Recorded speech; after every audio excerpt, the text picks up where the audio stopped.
Dios les bendiga, hermanos. Bienvenidos a otro estudio más de la Palabra de Dios. En el nombre de nuestro Señor Jesucristo, saludamos a todo el remanente que está esparcido en todas partes del mundo. Así que gloria a nuestro Dios, porque nos ha permitido poder ser portavoces de este mensaje y poder presentar la verdad presente en este día santo.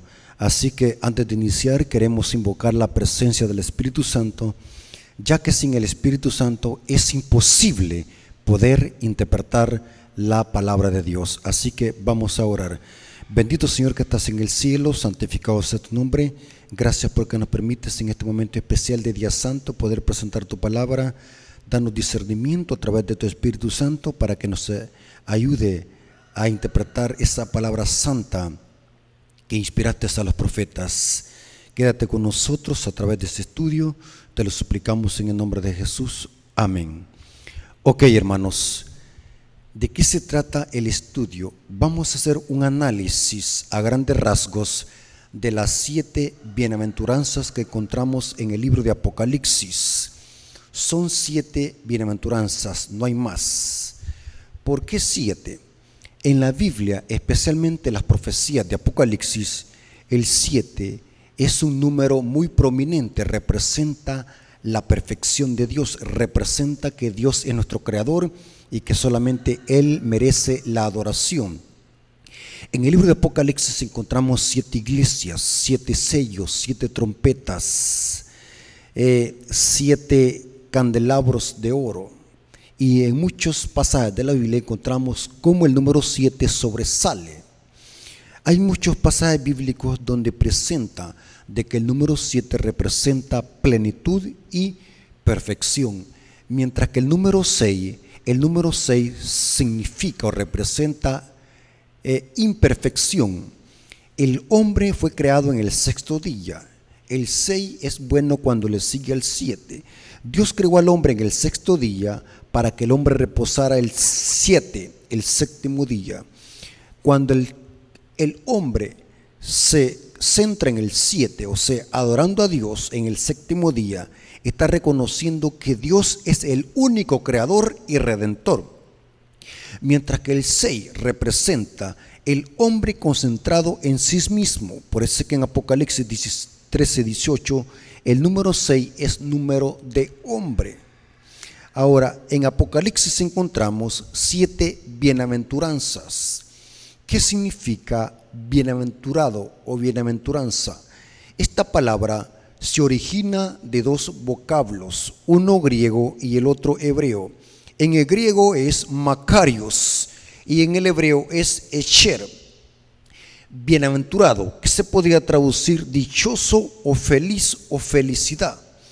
Vamos a ver de que siempre que se usa el término bienaventurado o dichoso, se habla en el contexto de los hijos de Dios que han sido redimidos. Y vamos a ver cada una de estas bienaventuranzas a grandes rasgos, porque para espaciarnos en cada una de ellas necesitaríamos, por ejemplo, un sermón completo para hacer una exégesis de cada una de estas bienaventuranzas. Así que en este estudio vamos a tocarlas a grandes rasgos para ver cuál es el significado de cada una de las bienaventuranzas y por qué se dan y en qué contexto se presentan. Veamos la primera bienaventuranza, Apocalipsis 1:3. Noten cómo se usa el término bienaventurado. Bienaventurado el que lee y los que oyen las palabras de esta profecía y guardan las cosas que en ella están escritas, porque el tiempo está cerca.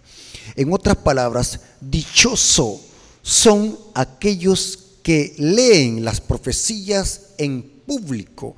En este caso se refería a leer la Biblia, porque las escrituras se leían en los tiempos bíblicos y apostólicos en una forma pública, donde había un auditorio y se predicaba y se leía, y los que estaban oyendo también eran bienaventurados.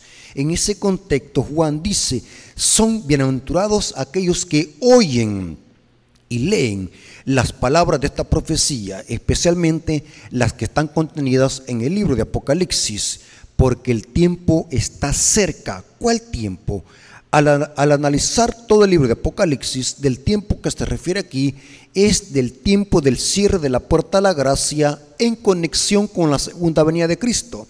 El tiempo que está cerca es que muy pronto se cerrará la puerta a la gracia y este mundo quedará desprotegido de la misericordia de Dios, y la gracia solamente la tendrán los hijos de Dios que permanecen vestidos con la justicia de Cristo.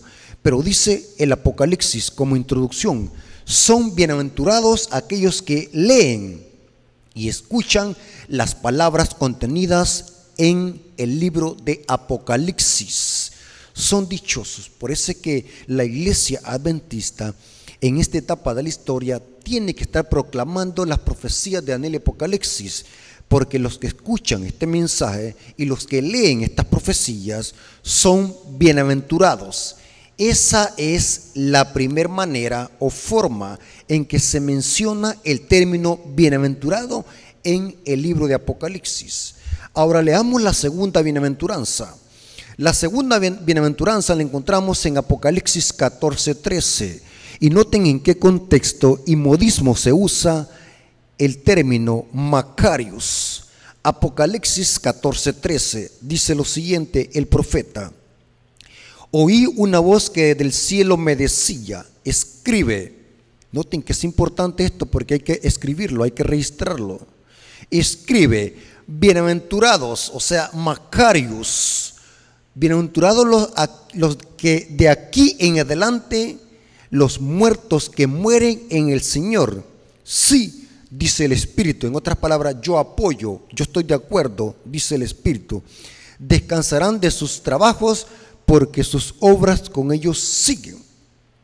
Noten que aquí la segunda bienaventuranza se usa en el contexto en decir aquí en adelante los muertos que mueren en el Señor. Aquí vemos un pequeño misterio que necesitamos descifrar. ¿Acaso no son bienaventurados todos los muertos que han muerto en el Señor? Sí, pero aquí se da una bienaventuranza específica. De aquí en adelante, los muertos que mueren en el Señor. ¿Qué significa de aquí en adelante? Es evidente que el contexto del versículo 13 está en el versículo 6 al 12. Aquí encontramos los mensajes de los tres ángeles. O sea, si nosotros dejamos que la misma profecía se interprete sola, los que son bienaventurados de aquí en adelante son los que mueren bajo la proclamación de estos mensajes. ¿Por qué son bienaventurados? Esto ya lo explicamos en otra exposición teológica sobre la resurrección especial. Los que mueren bajo la proclamación de estos mensajes son bienaventurados. ¿Por qué razón? Porque este grupo selecto de justos que mueren bajo esta proclamación de estos mensajes resucitarán en una resurrección especial antes de la venida de Cristo. Y el privilegio que tendrán estos justos es que verán la venida de Cristo de principio a fin y se unirán con los 144,000 para ver la venida de Cristo de principio a fin. Esta resurrección especial o parcial sucederá entre la sexta y séptima plaga, porque la produce la séptima plaga, o sea, el gran terremoto de la séptima plaga. En este lapso de tiempo sucede la resurrección especial de justos que mueren bajo la proclamación de estos mensajes. Por eso es que son bienaventurados los que mueren en el Señor, pero de aquí en adelante, o sea, los que mueren bajo la proclamación de los mensajes de los tres ángeles. Esto lo enfatiza Daniel 12:2, hablando de estos justos que serán despertados.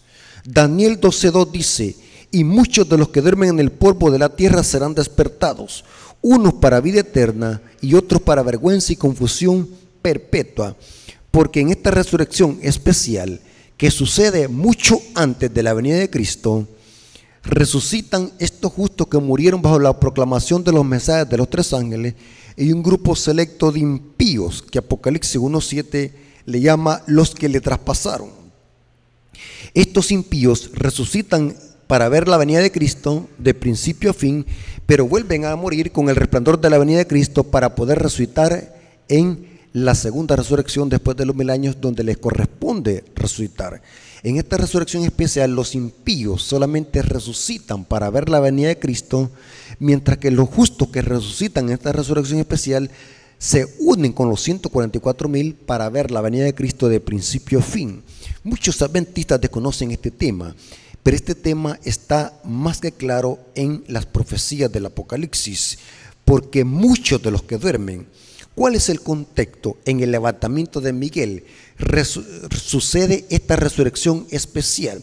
¿Cuándo es que se levanta Miguel? Es un lapso de tiempo que tiene que ver entre el cierre de la puerta de la gracia y el derramamiento de las 7 postreras plagas. Ese es el levantamiento de Miguel.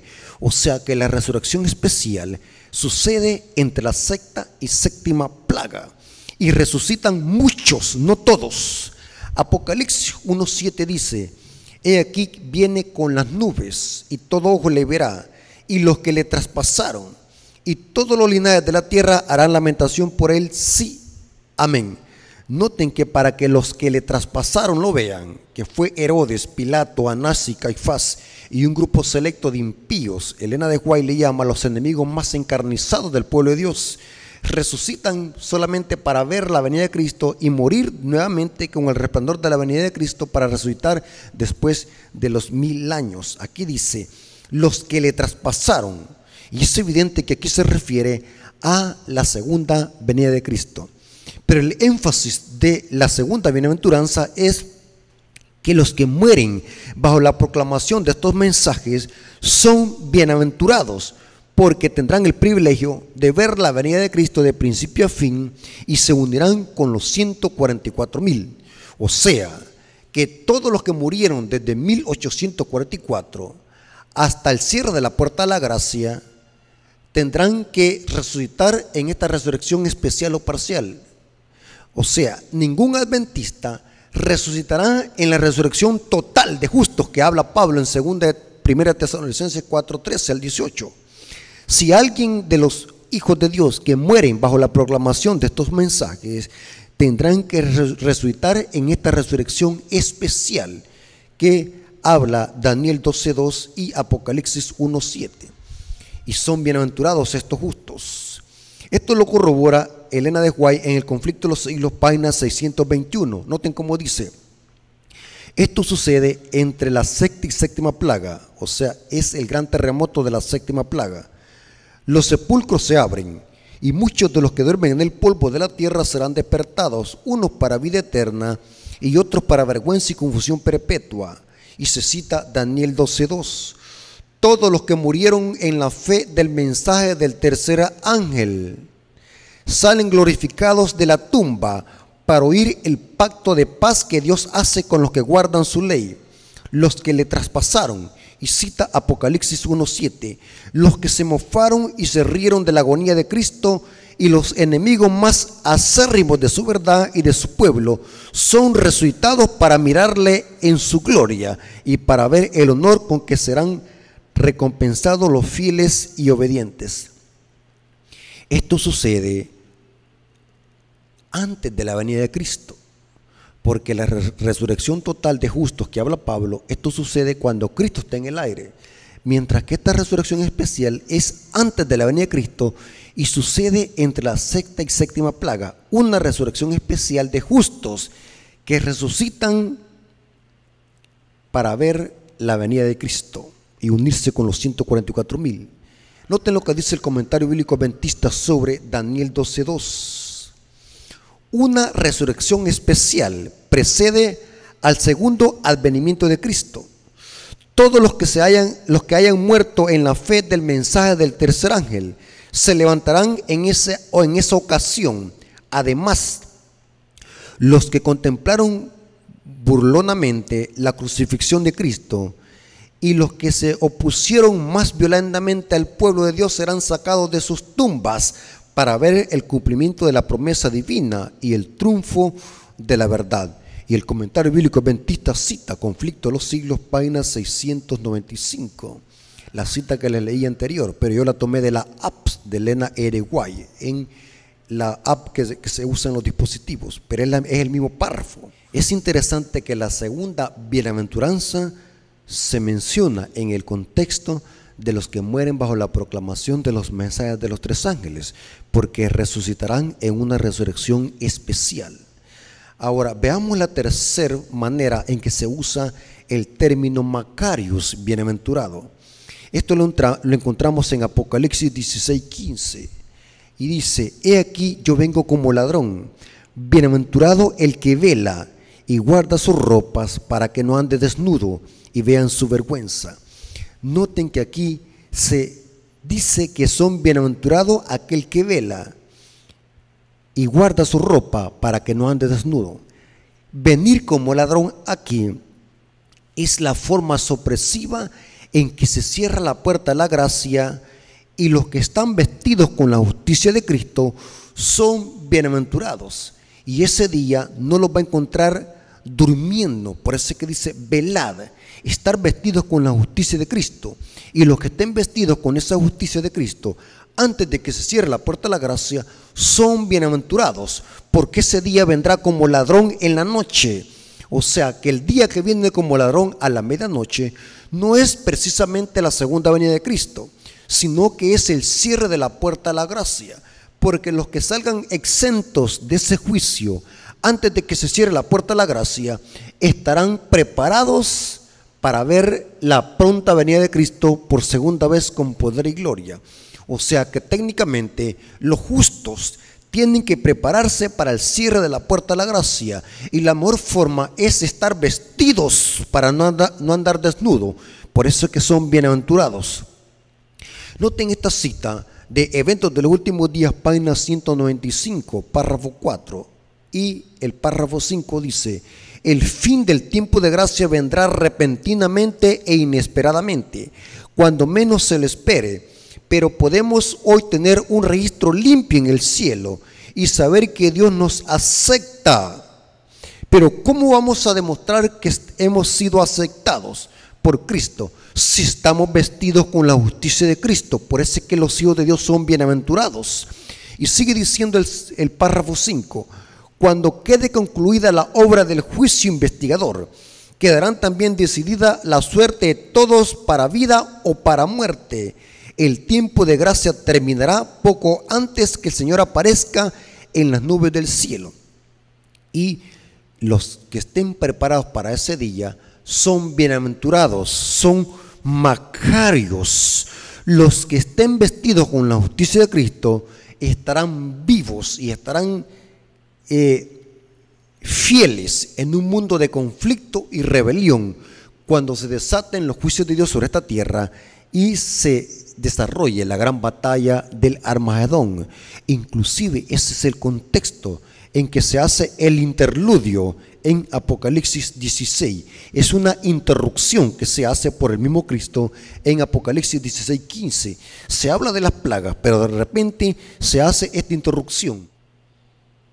Ahora vamos a ver la cuarta manera en que se menciona la cuarta bienaventuranza. La cuarta bienaventuranza la encontramos en Apocalipsis 19:9. Y noten cómo dice: el ángel me dijo, escribe, bienaventurados los que son llamados a la cena de la boda del Cordero. Y me dijo: estas son palabras verdaderas de Dios. Estas son palabras verdaderas de Dios. Noten que la cuarta bienaventuranza se menciona en ser bienaventurados los que son llamados a la cena de boda del Cordero. La cena de boda del Cordero se hace en el cielo durante los 1000 años, mientras que la boda del Cordero es el juicio investigador, especialmente el momento en que Cristo se quita las vestiduras sacerdotales y se viste con las vestiduras reales.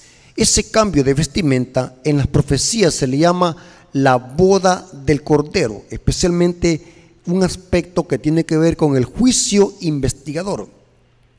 Mientras que cuando Cristo viene por segunda vez, ya viene casado, viene de las bodas, a traer a sus hijos, la iglesia, que son los invitados, pero para ir a la cena de bodas que se va a desarrollar en el cielo. Mientras que en la tierra, durante los 1000 años, va a haber una cena, pero aquí van a ser los impíos que van a ser cenados por las aves de rapiña, mientras que los hijos de Dios, los redimidos, que son los invitados, están en el cielo celebrando la cena, no la boda, porque la boda se hace antes de que Cristo venga y tiene que ver con el juicio investigativo.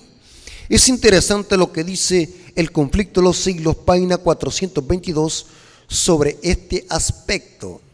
Dice: la venida del esposo representa aquí, se verifica antes de la boda. La boda representa, noten qué es lo que representa la boda en profecía.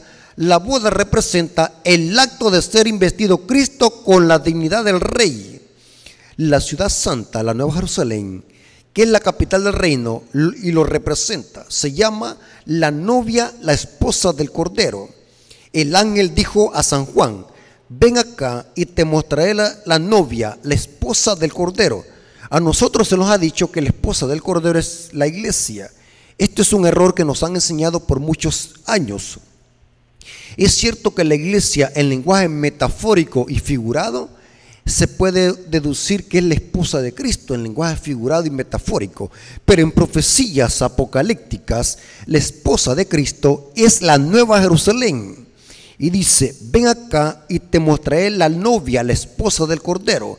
Me llevó en el espíritu, agregó el profeta, y me mostró la santa ciudad de Jerusalén, descendiendo del cielo de Dios. Y se cita Apocalipsis 21, versículos 9 al 10.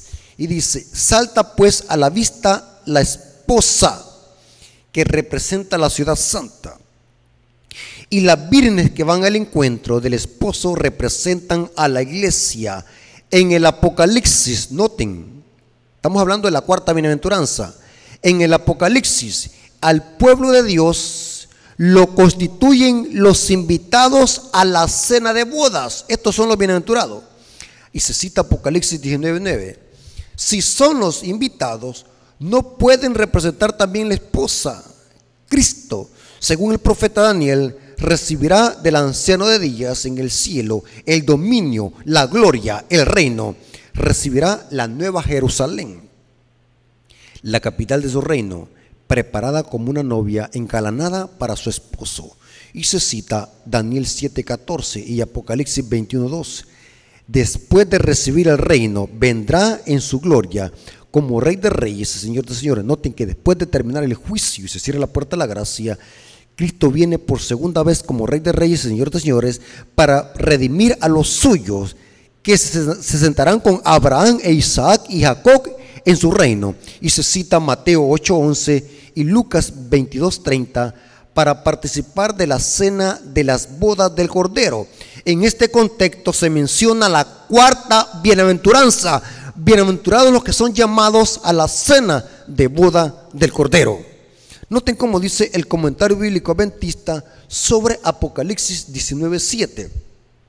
Estas bodas consisten en que Cristo recibirá su reino, representado por la Nueva Jerusalén, y en su coronación como Rey de Reyes y Señor de Señores en el cielo. Y sigue diciendo: cuando finalice su ministerio sacerdotal, antes que se derramen las plagas. Y se cita Primeros Escritos, página 559, página 220 a la 281, y se cita Conflicto de los Siglos, página 480 y 481. Y noten cómo dice: como en la parábola de las 10 vírgenes, los santos que esperan son representados como los invitados a la fiesta de bodas. Son bienaventurados los que son llamados a la cena de boda del Cordero. ¿Por qué? Porque estaban vestidos con el traje de boda antes que se cerrara la puerta de la gracia. Por lo tanto, ahora son bienaventurados porque son llamados a la cena de la boda del Cordero. Cristo en su segunda venida viene a traer a los invitados a la cena de boda, que es la iglesia, que en la parábola de las 10 vírgenes están representados por las vírgenes que esperan al novio que regrese de la boda. Lucas 12:36 nos enfatiza también eso, que Cristo cuando viene por segunda vez viene de las bodas.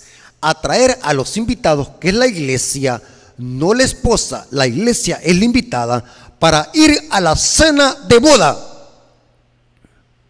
En ese contexto se menciona la cuarta bienaventuranza. Ahora veamos la quinta bienaventuranza. La quinta bienaventuranza la encontramos en Apocalipsis 20, versículo 6. Noten cómo dice: bienaventurado el santo, el que tiene parte en la primera resurrección. La segunda muerte no tiene potestad sobre estos, sino que serán sacerdotes de Dios y de Cristo, y reinarán con él 1000 años. ¿Quiénes son bienaventurados? Los que tienen parte en la primera resurrección, porque en Apocalipsis vemos dos resurrecciones totales. La primera que se hace cuando Cristo viene por segunda vez y está en las nubes. Los muertos en Cristo resucitan primero. Por eso es que son bienaventurados los que tienen parte en la primera resurrección. Los impíos resucitan en la resurrección total después de los 1000 años. Es interesante lo que dice Pablo. Primera de Tesalonicenses capítulo 4, versículos 16 al 17. Estos son los bienaventurados, los que tienen parte en la primera resurrección. Pero estamos hablando de resurrección total de justos, de todas las edades, desde Abel, que murió, hasta 1844. Todos esos justos resucitarán en la resurrección primera, pero total de justos, dice Pablo, porque el Señor mismo, con voz de mando, con voz de arcángel y con trompeta de Dios, descenderá del cielo, y los muertos en Cristo, noten, aquí son todos los muertos que murieron en Cristo. Los muertos en Cristo resucitarán primero, luego nosotros, los que vivimos, los que hayamos quedado, seremos arrebatados juntamente con ellos en las nubes para recibir al Señor en el aire, y así estaremos siempre con el Señor. Son bienaventurados estos, porque tendrán parte en la primera resurrección.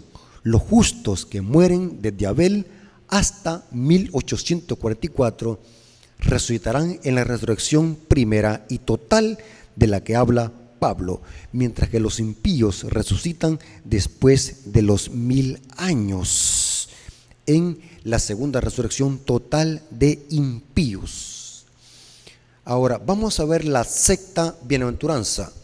La sexta bienaventuranza la encontramos en Apocalipsis 22:7. Noten cómo dice aquí el profeta: he aquí vengo pronto. Se refiere a la segunda venida, pero especialmente al cierre de la puerta de la gracia. He aquí yo vengo pronto. Bienaventurado, ahí está el término Macarios.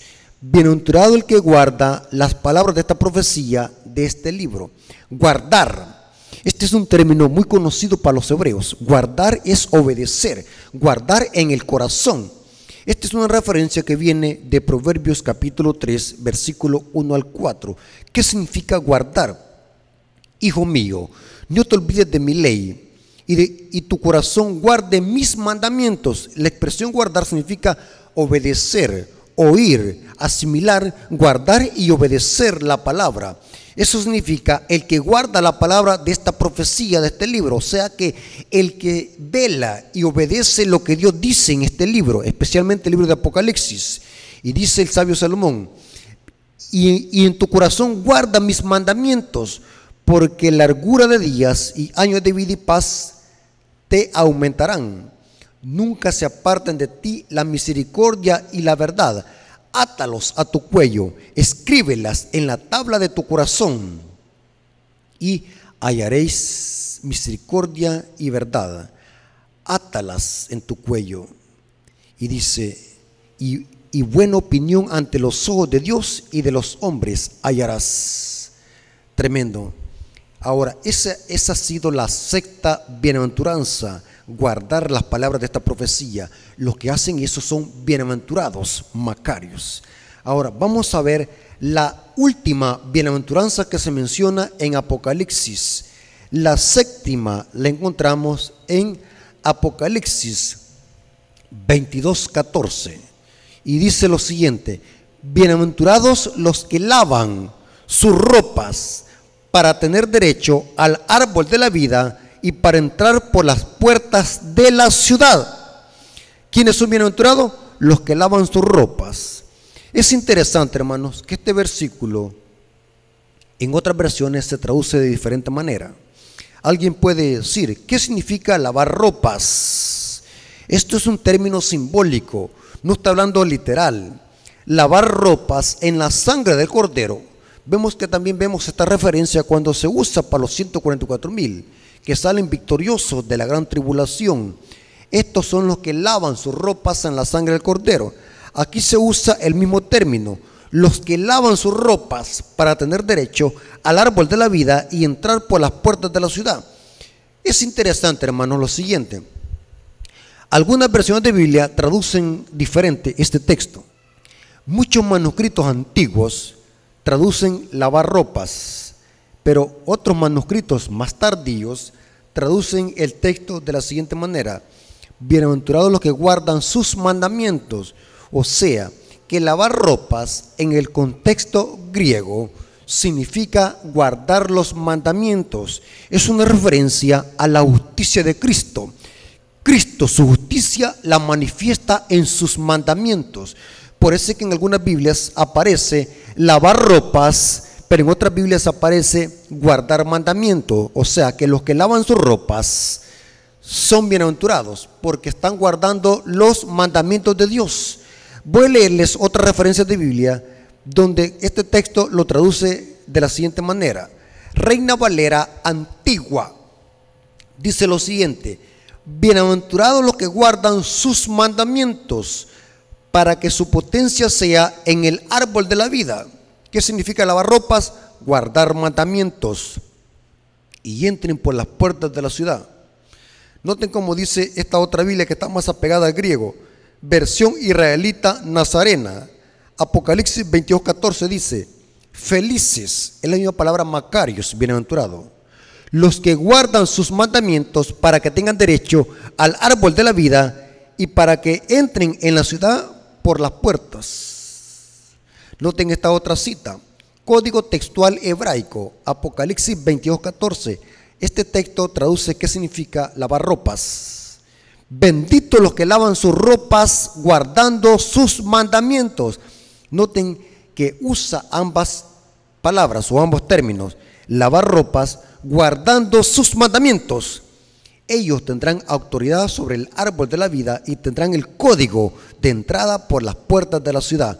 Los que guardan los mandamientos de Dios son bienaventurados. La última bienaventuranza tiene que ver con la obediencia a todos los mandamientos de Dios. Los que obedezcan los mandamientos de Dios y los guarden son los que han lavado sus ropas en la sangre del Cordero y son los que tienen derecho a entrar por las puertas de la Nueva Jerusalén y hacer uso del fruto del árbol de la vida. En efecto, el contexto nos dice que tiene que ver con obediencia a los mandamientos. Lavar ropa tiene que ver con obediencia a los mandamientos. El contexto es el versículo 15. Apocalipsis 22:15 dice: mas los perros estarán fuera, los hechiceros, los fornicarios, los homicidas, los idólatras y todo aquel que ama y hace mentira. Significa que guardar los mandamientos es lavar las ropas en la sangre del Cordero. Los que no entren por las puertas de la ciudad son los que están quebrantando esos mandamientos: hechicería, fornicación, homicidio, idólatra. En efecto, noten cómo traduce Apocalipsis 22:15 el código textual hebraico. Dice lo siguiente: pero estarán para siempre excluidos de ella los que han vivido en inmundicia. Estos son los perros. Como perros, practicando la inmoralidad sexual, la hechicería, el asesinato, la idolatría y la mentira. Es evidente que son bienaventurados todos aquellos que guardan los mandamientos de Dios. En ese contexto se usa el término bienaventurado en Apocalipsis como séptima vez. La séptima bienaventuranza tiene que ver con obediencia legítima a los mandamientos de Dios. Los que obedezcan la ley de Dios, los que obedezcan los mandamientos de Dios son bienaventurados. En efecto, el apóstol Juan conocía perfectamente bien el término bienaventurado. El término bienaventurado se usa en muchas partes de la Biblia. Por ejemplo, tenemos Isaías 56, versículo 2. Noten cómo se usa aquí el término bienaventurado. Recuerden que solamente los que guardan los mandamientos de Dios son bienaventurados. Pero noten Isaías, ¿a quién le aplica el término bienaventurado aquí? Isaías 56, 2. Bienaventurado el hombre que hace esto, y el Hijo del Hombre que lo abraza, que guarda el día sábado para no profanarlo, y guarda su mano de hacer todo mal. O sea que los que guardan los mandamientos de Dios son bienaventurados. Y esos mandamientos llevan también la observancia del Shabbat, porque también es un mandamiento que está en el centro de la ley de Dios. Noten cómo dice el sabio David en el Salmo 119, versículo 1. Inclusive el Salmo 119 es un salmo para exaltar la ley de Dios. Este es el capítulo más grande de la Biblia y su énfasis es exaltar la ley de Dios. ¿Saben cuántos versículos tiene este salmo? Tiene 176 versículos y todos son referencia a exaltar la magnificencia de la ley de Dios. Y noten cómo inicia el Salmo 119, versículo 1. Dice lo siguiente el rey David: bienaventurados los perfectos de camino. ¿Cómo?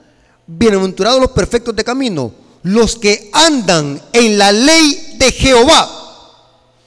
O sea que Apocalipsis 22:14, cuando se usa el término bienaventurado, se refiere a los justos que obedecen todos los mandamientos de Dios, incluyendo el día sábado, porque aún en la tierra nueva se va a seguir guardando el día de reposo como monumento recordativo de la nueva creación de Dios, porque Dios volverá a recrear este planeta Tierra en otros 6 días y descansará el 7.